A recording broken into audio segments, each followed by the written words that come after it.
Hello, வணக்கம். ஈஸியான ரவா உப்புமாவை சுவையாக எப்படி செய்கிறதுன்னு பார்க்கலாமா? வாங்க. அதுக்கு நான் 200 கிராம் ரவை எடுத்துருக்கேங்க. அதை வானலியில் சேர்த்து நல்லா வறுத்து எடுத்துருவோம்.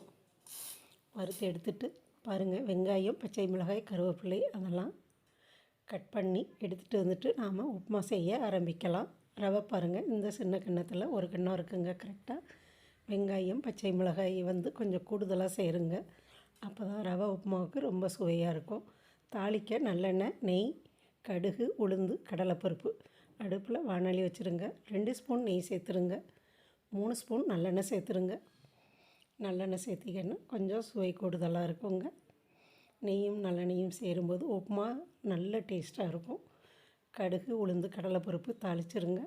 அது நல்லா செவந்ததும் வெங்காயம், பச்சை மிளகாய், கருவேப்பிலையை சேர்த்து நல்லா கண்ணாடி பதம் வர்றது வர வதக்கிடுங்க. வதக்கி நம்ம எந்த கிண்ணத்தில் ரவை எடுத்துருக்கோமோ அதில் 2.5 கப் தண்ணி சேர்ப்போங்க. எல்லோரும் 2 கப் தண்ணி சேர்ப்பாங்க. நான் 2.5 கப் தண்ணி தான் சேர்ப்பேன். அதுதான் கொஞ்சம் நேரம் இருந்தால் உதிரி உதிரி ஆகாமல் உப்புமா கரெக்டான பக்குவத்தில் இருக்குங்க.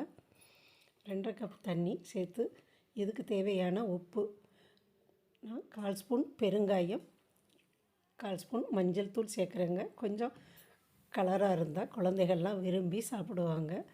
அதனால் கொஞ்சம் மஞ்சள் தூள் சேர்த்து கிளறி சாப்பிட்டு பாருங்கள், சூப்பராக இருக்கும். இது மீதி இருந்தாலும் நைட்டு வரை அப்படியே தாங்க இருக்கும்.